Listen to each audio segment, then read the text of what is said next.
And we're back on air. Yeah, if you're watching this, you're here for a recovery of MMO Junkie discussion.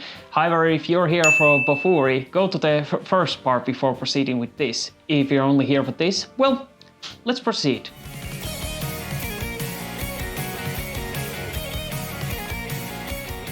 Recovery of an MMO Junkie is the story of Moriko Morioka, a 30-year-old single woman who, after getting tired of her unfulfilling daily life at a Japanese work office, decides to become a NEET by choice by playing an MMO game called Fruits de Mer.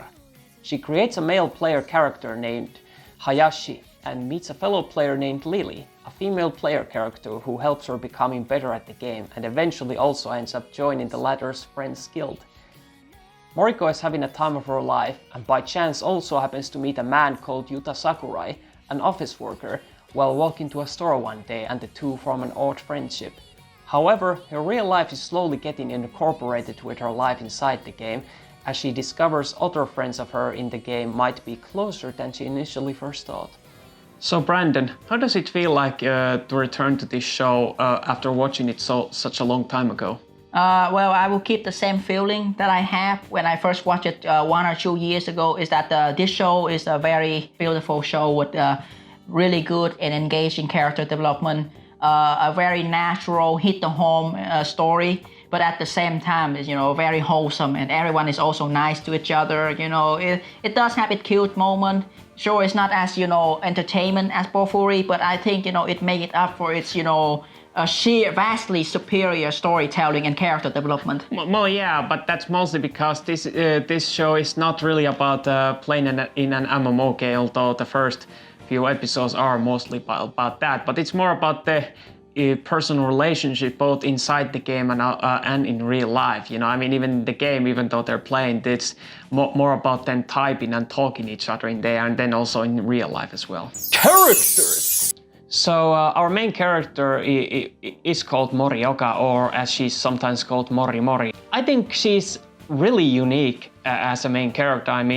It's not just the fact that, she's a single woman, but the fact that she's this type of age woman that isn't seen often. Sure, we've seen, these college age women or college graduates, but more rarely have we seen, these middle-aged women. She actually looks like a 30-year-old woman, like she is, like this, with this really unkempt appearance, and how she's also really insecure about herself, and she doesn't really take care of herself. And I think she's one of the most unique, main characters in any type of anime I've seen in a while. I don't expect this anime to have outstanding character design, but I think for the most part her design work. It does portray her personality and behavior and the overall feeling of her character really well. I also love the way that her seiyuu, her voice actress, portray her. There's just wide vocal range, and Yeah, when she gets flustered or when she acts embarrassed, and also when she's gleeful and or just narrating the story. It just feels very wholesome and cute. The way she's act, but at the same time we get deep into her character struggle and her story. She's so relatable. The way she's handling stress, and also not just with the game, but also when she gets really stressful. Like how she cleans the floors and like that. Yeah, but we get into that later. Her in-game self is a complete 180. It's this very self-confident warrior who's outgoing, who try to act like he's a young guy in front of people. Jumping headfirst into danger, but at the same time also being nice to people. I guess this is, basically what Morioka feels as an ideal version of herself. It's kind of funny that she, at first when she portrays that personality, she doesn't actually manage to accomplish that, considering how she's a noob initially, until she of course meets this fellow player called Lily, who has this, sort of wisdom to her, and who guides her through the game. Yeah, a very nice girl, who help people, overall, what I would say, cute and wholesome. But at the same time, she's showcasing, a moment of being shy and insecure. She's played by, this office worker called Sakurai-chan. Yeah. Yeah, he's kind of interesting in a sense that he's kind of opposite to Morioka, that Morioka, puts on this mask of his self-confidence in the game, but he actually plays as himself. So it's also kind of funny that, he acts this, really shy, insecure, and like that, that like he's sort of a, woman in a man's body in that sense. But at the same time, exactly just like the characters he's playing, Lily, she's also very caring and a gentleman, and there is a backstory to him that kind of explain why he is, which we won't spoil. I also love his relationship and the past connection that he has with Morioka. It was so well planned and executed. Yeah, I mean, some people might think that, it might have felt a bit forced, that it didn't need to have this, dramatic element, but considering how well planned it was made and how it kind of pays off at the end, I thought that, it was justified. Yeah, like it's very organic character development, very natural. There's a sense of progression and there's a very deep character arc being shown here. Also, other really memorable characters are the side characters, such as this Kazuomi, this one convenience store worker. Yeah, what's interesting about him and other guildmates, besides him, is the fact that each of them, who play their characters kind of reflect on, how they want to play. For example, with Kazuoma, who plays Kaben, he kind of, makes this character who actually looks like him, with the same colored hair and similar type of appearance, although makes it a more idealized. And some of them, one of them plays, as a cat girl, and the other one is this heavy stock character who, for some reason, is actually played by a married couple who alternates between personalities based on who is playing it. So I thought that it's kind of a interesting sort of a commentary on that there are different type of players and how they choose to create their characters, and also that sometimes there's more than one player like that. And there's also this Koi Wai character that I don't think there's much deep to talk about him, because he is fun whenever he's on screen. He's fun on screen. He's a wingman. I want to say more. He's just here to serve as the wingman to Morioka and Sakura relationship. And I especially love his in-game character, this one weird, Yeah, you're a really tall, muscular woman. Yeah, but other than that, not really much else to say about them, because the main focus are the two main characters and their struggle and their story. Yeah, but they do at least, serve to progress the plot, and, they serve at these, indirect connections between these two characters. Story! So each episode has this, an ongoing plot. And not so much, even though it's a slice of life style anime technically, it doesn't have these standalone episodes. That each episode progresses the plot, or in this case the relationship that Morioka has, with other people, and how she interacts the world around her. Yeah, I mean, first few episodes was just about playing the game, introducing the character and the concept. But then immediately after that, Morioka and Sakurai meet in real life, and that's when the real plot start to happen. Especially in the second half, where the MMO games start to take the back seat, because the show start to focus more on the real life interaction and how they affect the way these people see each other in game. Yeah, especially Morioka, who initially, tried to use the games as a form of escapism, but then once he starts to get to know some people from real life who are also in-game characters, that it kind of blurs the, reality between, her real life and game life, that she can no longer even tell the difference between them. This is like a journey for her, being able to, meet and talk people. Outside the boundary of this, apartment that she has, outside the boundary of this, box that just have this virtual character. It's a more deeper type of story, a more larger than life story, surrounding this one woman. And I found, for the most part, was really well done. Yeah. Music and animation. The opening was as good as I actually remembered. I mean, it's this really happy, wholesome feeling to it, which is ironic considering the show's underlying theme. But at the same time, it kind of, perfectly portrays the reality between game life and real life, kind of blurs for Morioka, considering that during the opening, she is shown, with blue hair, just like her main character in the game, as if that even her own person kind of becomes blended in, with her fictional character, that there's no longer difference or anything like that. I agree with you, very good visuals, Very good opening song. You know, great choice of cinematography. Animation. Yeah. This is not a movie review show. Yeah, you're not Sergio Leone. Yeah, anyway, I also like the ending song. Even though it's a more somber and sad version compared to the hyperactive and cheerful opening. Just showcasing the themes of the show is that, you know, there are people behind the game character. There are these people interacting in real life. There are these people who has, you know, real person, you know, there's not just some random NPC or just, you know, some random digits you found. These are real people. And I think for the most part, the visual kind of established that quite well in addition to the music. I feel like the music, overall, the soundtrack worked really well as well for this anime. There's some cool, general, good MMO songs while they're in the game. Also some very emotional song when it comes to the sad scene.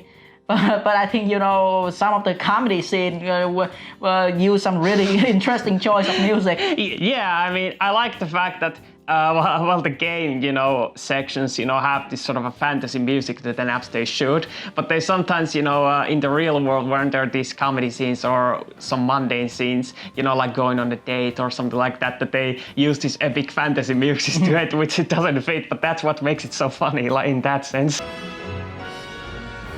I want to be my very best self, not just for me, but also for Sakurai. Yeah, animation, I would say serviceable, not good, not bad. I think for a small studio such as this, because I think it's Signal MD, this one really small studio who doesn't have any other notable work. For the most part, very praiseworthy, very impressive what they could do with such a limited amount of, you know, things that they can get on. Yeah, I mean, they are a small studio, and even though, like you said while we were watching this, that, you know, maybe if it was a, you know, a bigger studio, it probably would have looked even better. But on the other hand, this is such a small story like that, and the fact that small studio accomplished this on their own, I think it was an admirable accomplishment. Yes, I agree. Game mechanics? Well, this anime is more about personal relationships than playing a game. It still managed to have, you know, these game mechanics that remind us of our real life, even some things that BOFURI actually missed out on. Yeah, I mean, character can go AFK in the game by, you know, yeah, especially with Koi Bai. Yeah, or you know, they can make relationship and form partner as seen with, you know, Lily and Hayashi.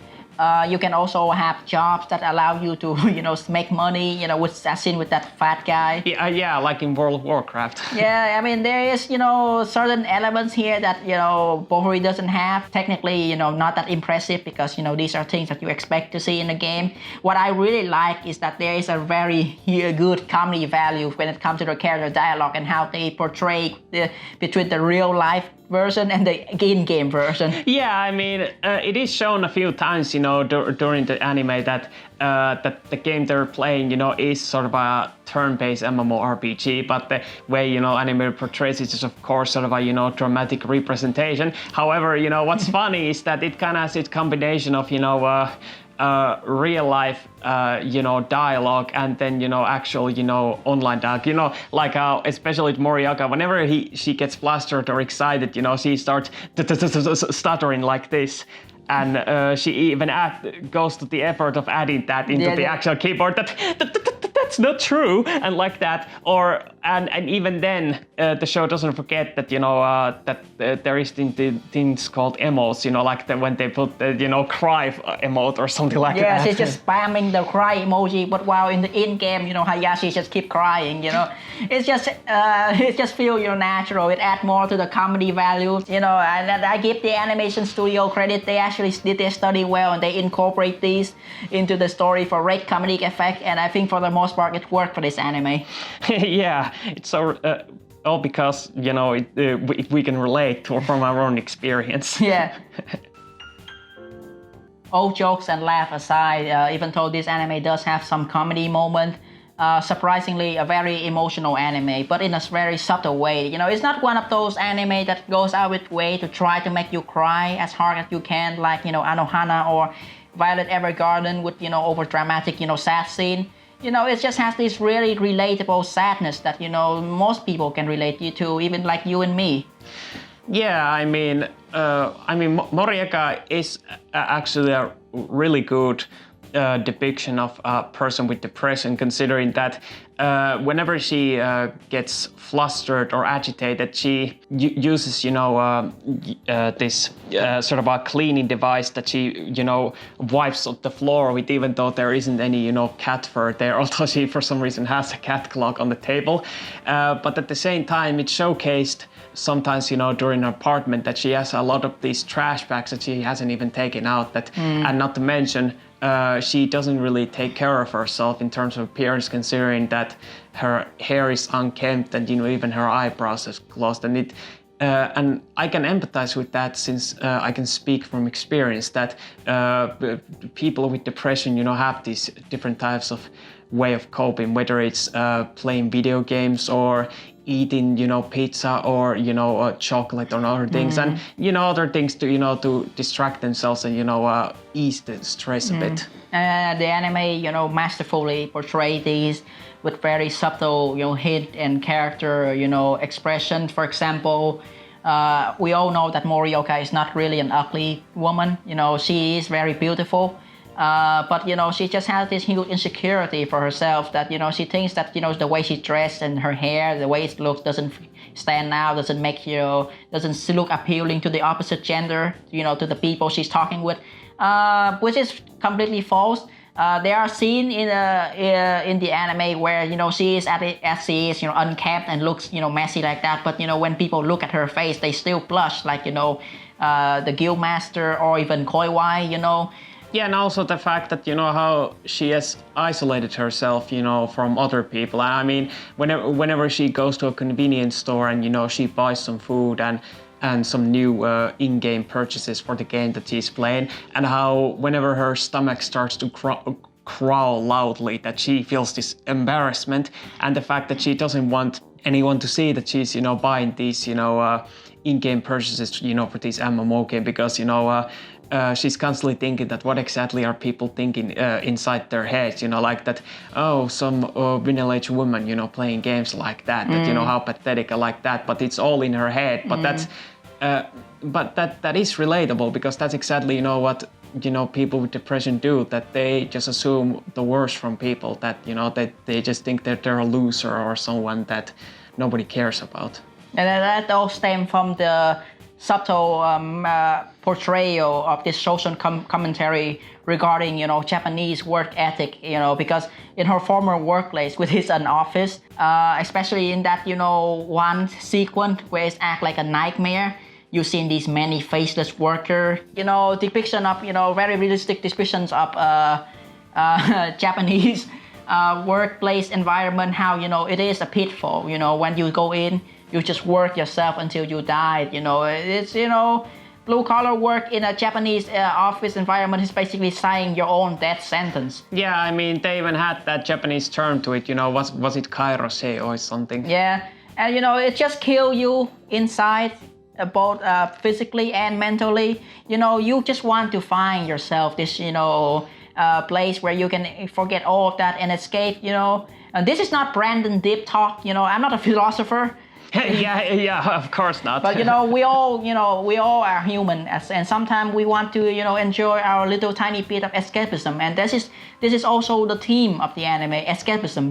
You escape your mundane real life drama just by escaping into these video games, these anime or music that you read, that you watch, and manga that you read, that you just want to forget about all of the stress that you have, and just want to go down, and have fun with friends and people and relate to each other. It's what this show is about, I think I have to break a bit of character for a moment, since, like I said, I empathize, with Moriaka because I can speak from experience. I mean, for the last few years, I have been diagnosed with depression, and I have dealt with it with proper medication and with therapy, and also hanging out with friends. but everything that Morioka goes through this story are something that I definitely can relate to, what I've done as well. I mean, I sometimes feel really powerless, that I cannot accomplish anything. I mean, like how my apartment sometimes gathers a lot of trash and I don't take care of myself too often until some guests happen to arrive here, just so that I don't show my unkeptness.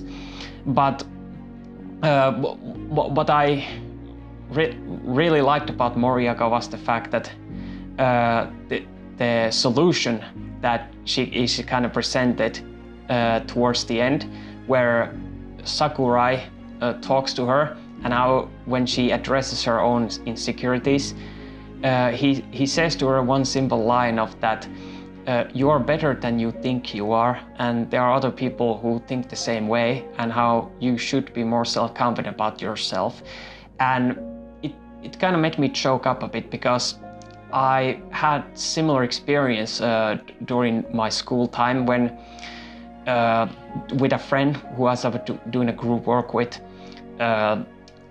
I had difficulty of accomplishing, this one set of tasks that I was doing, and he assured me that I'm sure that you can get it done, that just relax a bit, take your time, that I'm sure you'll be able to accomplish it. And it kind of made me cry, because people with depression, talk down to themselves so much that they expect a negative response, but when they are presented with something they didn't expect, which is the positive feeling of compliment, that it just you just don't expect it, and all you can do is cry. And I think that's what's so powerful about the story of this. It's about reconnecting with people, that you shouldn't isolate yourself too much. I mean, it is okay, to use games to get off some stress and other things to cope, but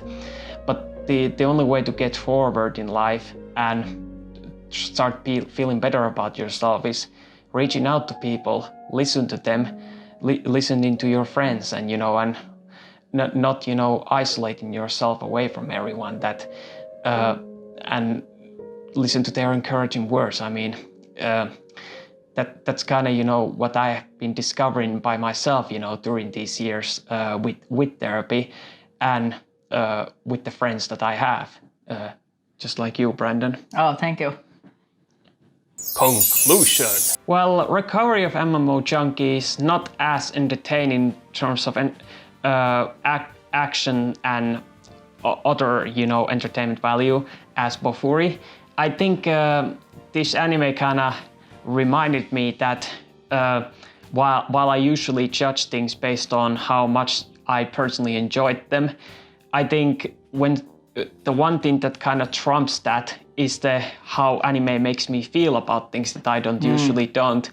And I think the emotional core that this show has, resonated with me so well that it just makes the story that much more impactful, even if it's not as funny or entertaining. But overall, I really enjoyed the show personally. I mean, very good anime, like I said so many times before, when it comes to story and character development.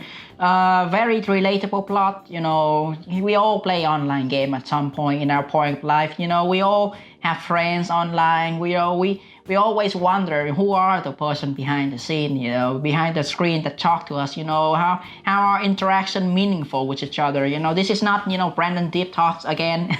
This is a real, depiction of, how real life relationship can affect a person, how, Japanese working society is not that, good for people. Most of the time, very toxic. I mean, I came from Asian, working class society too. I understand how sometimes you are forced to work so many times, especially in sweatshop, where there is no fear, break, or there's no, feeling good for yourself after a hard day of work. No thanks, and no gratitude whatsoever. Yeah, you just want to escape into your own, fantasy world and play games with people. And for the most part, this anime certainly, portray it very well, and I think, it deserved every single praise that it get during the time that it was airing. Yeah. Although it's a bit of a shame that this is the only notable work that this studio ever had, but though I don't know whether it's due to the fact that the director of this anime was fired due to being nuttier than squirrel's poop, but we're not talking about that. But overall, I think that it is a real shame that they didn't have opportunities to make other anime besides this, because I thought that they what little resources they had, they actually made a perfect anime of this type of story. Yeah, and even though OVA is worth watching, even though the anime concluded perfectly, this is like a tiny, heartwarming epilogue, kind of like remind me of, Steingate OVA. Yeah, I mean, usually OVAs are not that, important because they're usually fan service and like that. But here it's just like in Steins Gate, it actually is, like you said, a good epilogue, and it kind of has this really funny sort of a, alternate story about how real life and game characters meet. Yeah, but yeah, in conclusion, this anime is very good and it's definitely worth a watch. Yeah, but now on to our final recommendations. Final recommendations?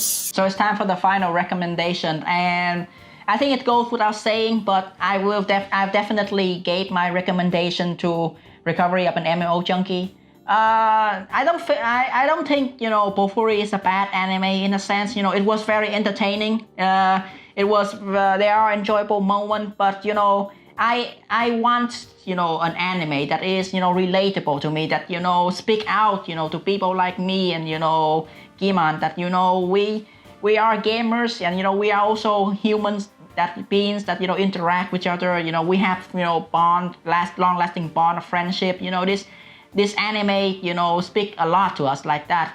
So despite being boring, and I bet a lot of people will find it boring. On some parts at least. On some part, yes, but I feel like overall in general it's a much better anime to watch.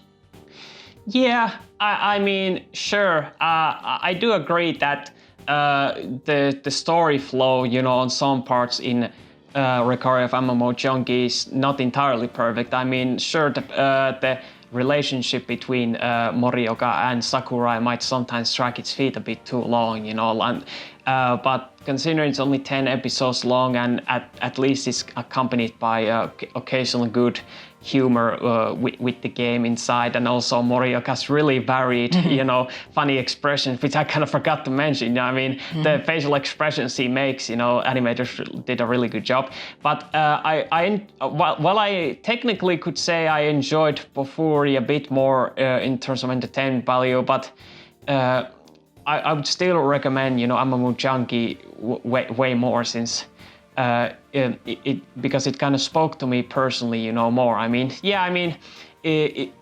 Sure, maybe some people who don't want to be reminded of, some depression life, especially if they are not depressed, they might go for more heartwarming stuff. But this is just, my personal opinion, and I really loved, Recovery of MMO Junkie overall. Yeah, if you want to watch Kill Girl do kill stuff, yeah, go ahead, and you can watch, BOFURI, but please don't miss out on the Recovery of an MMO Junkie. Yeah, it might not be, underrated show, but it definitely deserves to be spoken more than when it was first released. Mm-hmm. Yeah. And with that, we conclude this week's show. We hope you enjoyed the new format going forward. We'll also be trying new editing style to make the viewing experience more enjoyable to watch.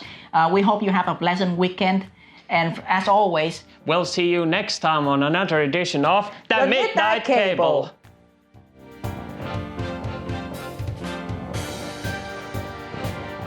Thanks for watching. Be sure to like, subscribe, and hit the bell icon for any new stuff. If you're interested in other future content, please click the links on the screen. I'm Giman, and I'll see you all next time.